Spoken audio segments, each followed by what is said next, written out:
ایک آدمی کان کا بہیر تھا، بہت بڑکا بہیر، اس کے سمدھی کی طبیعت خراب ہو گئی تو سوچا کہ سمدھی کی عیادت کو جانا چاہیے، بیمار کی عیادت کو جانا نبی کی سنت ہے صلی اللہ علیہ وسلم، سارے لوگ بولتے الحمدللہ۔ ایک شخص نے سوچا کہ ہم جائیں گے سمدھی کی عیادت کرنے، تو ہم تو کان کے بہیر ہیں، اب میرا سمدھی سنتا ہے، ہم بولیں گے میرا سمدھی سن لے گا، لیکن سمدھی بولے گا تو ہم تو سن بھی نہیں کریں گے، لیکن جانا ضروری ہے، بیمار ہے نہیں جانیں گے شکایت ہوگی۔ تو 3 بات کو یہ اپنے دماغ میں فٹ کیا کہ پہلے ہم جائیں گے سمدھی کے گھر میں، سلام کریں گے، وہ جواب دے کریں گے، ہم سنیں یا نہ سنیں۔ پہلا سوال کریں گے سمدھی آپ کیسے ہیں، وہ جواب دے گا پہلے سے اچھے ہیں، ہم بولیں گے الحمدللہ۔ دوسرا سوال کریں گے سمدھی آپ کھانے میں کیا لیتے ہیں، وہ نرم غذا کا نام لے گا، کھچڑی کا نام لے گا، پھل جوس فروٹ کا نام لے گا، تو ہم بولیں گے الحمدللہ غذا اچھی ہے، آپ اس کو کھائیے اچھا ہو جائیے گا۔ تیسرا سوال اس سے کریں گے کہ آپ کون ڈاکٹر سے علاج کروا رہے ہیں، تو وہ کٹیہار کا کوئی بڑا ڈاکٹر کا نام لے گا، ہم بولیں گے سمدھی بہت اچھا ڈاکٹر ہے، فائنل آپ کا علاج کر دے گا۔ 3 بار دماغ میں فٹ کیا، سمدھی کے گھر پہنچا، سمدھی چارپائی پہ لیٹا ہوا تھا، جا کے سلام کیا۔ اب دیکھیے گا بہرا آدمی وہ جب بھی بات کرے گا اونچی آواز میں بات کرے گا، وہ سمجھتا ہے جیسے ہم کم سنتے ویسے اگلا بھی کم سنتا ہے۔ وہ جا کے سلام کیا، السلام علیکم، سمدھی بولا وعلیکم السلام، کیسے ہیں، کیسے ہیں، سمدھی بولا مر رہے ہیں، بولا بہت اچھا سمدھی۔ سمدھی بولا کہ لو یہ ہماری عیادت کو آیا کہ قبرستان پہنچانے آیا ہے۔ سمدھی غصہ ہو گیا، اٹھ کے بیٹھ گیا، بولا کیسا آدمی بھائی، یہ ہم کو دیکھنے آیا کہ یہ بد دعا دینے آیا۔ اب یہ دل خوش ہے کہ پہلا سوال ہم سمدھی سے کر لیے، اب جلدی دوسرا سوال کر لو۔ تو دوسرا سوال کیا کہ سمدھی آپ کھانے میں کیا کھاتے ہیں، کھانے میں، تو غصہ متھیے تھا، غصہ میں بولا کہ زہر کھا رہے ہیں، بولا بہت اچھا کھانا سمدھی، اس سے بہتر کوئی کھانا ہی نہیں۔ سمدھی اٹھ کے کھڑا ہو گیا کہ اب اس کو دھکا دے کے گھر سے باہر نکالے، کیا کرے، آخر سمدھی ہے۔ اب یہ سوچا، دل خوش ہو گیا کہ 2 سوال میں نے کر دیا، اب تیسرا سوال جلدی سے کر لو۔ تو کہا کہ سمدھی یہ بتائیے کون ڈاکٹر آ رہا علاج کرنے کے لیے، کون ڈاکٹر آ رہا؟ تو غصہ میں بولا کہ ملک الموت آ رہا، بولا فائنل ڈاکٹر ہے، آپ کا علاج کر دے گا۔ انشاءاللہ آخرت کی تیاری کرنی چاہیے کہ نہیں چاہیے بھائی اللہ کیا لے کے جاؤ گے، اللہ کے پاس کیا لے کے جانا ہے، نیک عمل لے کے جانا ہے، اچھے عمل لے کر جانا ہے، اور اچھے عملوں میں سب سے بہتر عمل ہے نماز۔ بھائی نماز، بہت سارے نوجوان اس میں ہمارے ایسے بچے ہیں، میں آپ کو کیا بتاؤں کہ وہ صرف جمعے کی نماز پڑھتا ہے۔ بھائی نماز، اور اس کا نام ہم رکھیں جمن میاں۔ اب نماز پڑھنے والے بتاتے ہیں کہ بھائی نماز ایسے کہیے تو نماز کی جو ہے نا وہ 6 کوالٹی ہے۔ اصلی کتنا ہوا، بولو بھائی، نقلی، فصلی 8 کا، کھاٹ کا 360 کا۔ بتاؤ صرف جمعے کی نماز پڑھو گے،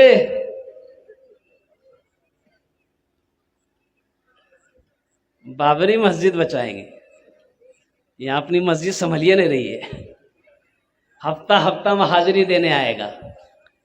نوجوانوں اس جلسے سے ایک پیغام لے کر اٹھو کہ ہاں ہم سے بھول ہوئی ہے، ہم سے غلطی ہوئی ہے کہ ہم مسجدوں سے دور ہیں، ہم سجدوں سے دور ہیں۔ انشاءاللہ ایک وعدہ کرو کہ آج کی فجر سے لے کر موت کی صبح تک انشاءاللہ 5 وقت کی نماز پابندی کے ساتھ پڑھیں گے انشاءاللہ۔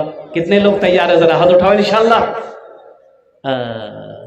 میرا پکا وعدہ چلو نہ کچا، پکا۔ اچھا جلسہ میں ہم لوگ ہاتھ اٹھا لیتے ہیں، اٹھانے کے لیے اٹھا لیتے ہیں، لیکن عمل کہاں ہے، عمل کہاں ہے؟ یہی تو میں کہتا ہوں کہ جلسہ سننے کے لیے ہم لوگ آتے ہیں، جلسہ سنتے ہیں، عمل نہیں، عمل نہیں ہے۔ ہمارے علماء تقریر کرتے ہیں جہیز لینا حرام ہے، جہیز لینا، تھپاچی لینا، سوچو کہاں عمل ہے؟ جہیز کے خلاف ہمارے علماء کرام تقریر کرتے ہیں کہ جیسے شراب کا پینا حرام ہے، جوا کا کھیلنا حرام ہے، زنا کرنا حرام ہے، سود کھانا حرام ہے، ارے اسی طریقے سے مانگ کر غریب بیٹی والے کو تنگ کر کے پریشان کر کے مصیبت میں ڈال کر پیسہ لینا، تھپاچی لینا، یہ بھی حرام۔ بولو لیے ہو کہ نہیں لیے ہو؟ اچھا ایک وعدہ کرو گے انشاءاللہ، نہ ہم آج سے جہیز لیں گے نہ جہیز دیں گے۔ کتنے لوگ تیار ہو؟ نہ لیں گے نہ دیں گے، تیار ہو؟ نہیں لیں گے نہ دیں گے؟ ارے واہ، ہاتھ نہیں اٹھ رہا ہے، اس کا مطلب لیں گے ابھی۔ اچھا انشاءاللہ آپ لوگ تو وعدہ کیے ہیں کہ نہیں لیں گے، نہیں لیں گے؟ جو لے لیے ہو وہ واپس ہوگا کہ نہیں ہوگا؟ میرے بچوں، نوجوانوں، دیکھیں 40 منٹ کا وقت ملا ہے۔ وَقَضَىٰ رَبُّكَ أَلَّا تَعْبُدُوا إِلَّا إِيَّاهُ وَبِالْوَالِدَيْنِ إِحْسَانًا إِمَّا يَبْلُغَنَّ عِندَكَ الْكِبَرَ أَحَدُهُمَا أَوْ كِلَاهُمَا فَلَا تَقُل لَّهُمَا أُفٍّ وَلَا تَنْهَرْهُمَا وَقُل لَّهُمَا قَوْلًا كَرِيمًا وَاخْفِضْ لَهُمَا جَنَاحَ الذُّلِّ مِنَ الرَّحْمَةِ وَقُل رَّبِّ ارْحَمْهُمَا كَمَا رَبَّيَانِي صَغِيرًا۔ میرا رب، مجھے کہا گیا کہ ماں باپ کے اوپر میں کچھ حضرت روشنی ڈال دینی ہے، الحمدللہ۔ میرا رب ارشاد فرماتا ہے کہ لوگوں میرے ساتھ کسی کو شریک نہ بنانا، اللہ کے ساتھ کسی کو شریک نہ بنانا، اور اپنے ماں باپ کے ساتھ اچھا سلوک کرنا۔ ماں باپ راضی اللہ راضی، ماں باپ ناراض اللہ ناراض۔ ماں باپ راضی، ارے بولو نا، ماں باپ ناراض۔ ایک تقریر کر کے نیچے اترے، میں نے ماں باپ کی فضیلت پہ بیان کیا تھا، ایک نوجوان نے کہا کہ حضرت رک جائیے، شیخ یہ بتائیے، آپ نے تقریر کیا کہ ماں باپ کے قدموں کے نیچے جنت ہے۔ میں نے کہا کہ ہاں، ماں کے قدموں کے نیچے جنت ہے، حضور کی حدیث ہے۔ تو انہوں نے کہا کہ اچھا یہ بتائیے، تو سوال پوچھنا ہم کو یہ ہے کہ آپ نے کہا کہ ماں باپ کے قدموں کے نیچے جنت ہے، تو ہم پوچھنا یہ چاہتے ہیں کہ ساس سسر کے قدم کے نیچے کچھ ہے کہ نہیں ہے؟ انہوں نے کہا کہ بیاہ کیا کہ نہیں کیا؟ بولا ابھی نہیں ہوئی ہے۔ ہم نے کہا کہ بیٹا تم کہے پوچھ رہا، ہم کو پتا ہے، تو تم سنو، ساس سسر کے قدم کے نیچے بھی ہے۔ بولا جلدی بتائیے۔ ہم بولے تھپاچی گاڑی ہے، کرسی پلنگ ہے۔ نوجوانوں، ماں کی قدر کرو، باپ کا احترام کرو، باپ کا عزت کرو، ماں باپ کو خوش رکھو، اللہ خوش رہے گا۔ ماں باپ کو تکلیف دو گے، ماں باپ کو پریشان کرو گے۔ ایک صحابی ہے حضرت علقمہ، اب آخری وقت ہے، کلمہ پڑھنا چاہ رہے ہیں، زبان پہ کلمہ جاری نہیں ہو رہا۔ اللہ کے رسول صلی اللہ علیہ وسلم کی بارگاہ میں ان کی بیوی گئی بھاگتی ہوئی کہ یا رسول اللہ، میرا شوہر علقمہ کا آخری وقت ہے، وہ کلمہ پڑھنا چاہتے ہیں لیکن اس کی زبان پہ کلمہ جاری نہیں ہو رہا۔ مانجن جانتے ہو صحابی کون ہوتے ہیں؟ قربان جاؤ، اللہ کے رسول نے ارشاد فرمایا میرے صحابہ ستاروں کے مثل ہیں، کوئی وقت کا قطب تو ہو سکتا ہے، غوث تو ہو سکتا ہے، ابدال تو ہو سکتا ہے، اگر نہیں ہو سکتا ہے تو کسی صحابی رسول کے قدموں کا دھول نہیں ہو سکتا۔ صحابی وہ ہے جو ایمان کی حالت میں اپنی آنکھوں سے اللہ کے رسول جناب محمد رسول اللہ صلی اللہ علیہ وسلم کے چہرے کو بلبلو ایک دن اس چمن سے،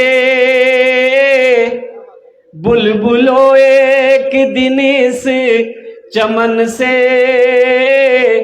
آشیانہ اٹھانا پڑے گا، دوستو ایک دن اس چمن سے آشیانہ اٹھانا پڑے گا، دوستو ایک دن اس چمن سے آشیانہ اٹھانا پڑے گا، اٹھ گیا جس گھڑی آبودانہ، اٹھ گیا جس گھڑی آبودانہ، چھوڑ کر سب کو جانا پڑے گا، اٹھ گیا جس گھڑی آبودانہ، چھوڑ کر سب کو جانا پڑے گا، ملک کافور سارے بدن میں، ملک کافور سارے بدن میں اپنا چہرہ چھپائے کفن میں، ملک کافور سارے بدن میں اپنا چہرہ چھپائے کفن میں، دوستوں سوئے شہر خموشاں چار کاندھوں پہ جانا پڑے گا، اٹھ گیا جس گھڑی آبادانہ چھوڑ کر سب کو جانا پڑے گا۔ ہر مرنے والا اس دنیا سے جب جاتا ہے، جب رخصت ہوتا ہے تو وہ یہی کہتا ہے، 4 دن کی ہے یہ زندگانی، ریت ہے یہ یہاں کی پرانی، 4 دن کی ہے یہ زندگانی، ریت ہے یہ یہاں کی پرانی، 4 دل کی ہے یہ زندگانی، ریت ہے یہ یہاں کی پرانی، آج میں جا رہا ہوں یہاں سے، ہر مرنے والا یہی کہتا ہے، آج میں جا رہا ہوں یہاں سے، کل کو تم کو بھی آنا پڑے گا، اٹھ گیا جس گھڑی آبادانہ چھوڑ کر سب کو جانا پڑے گا۔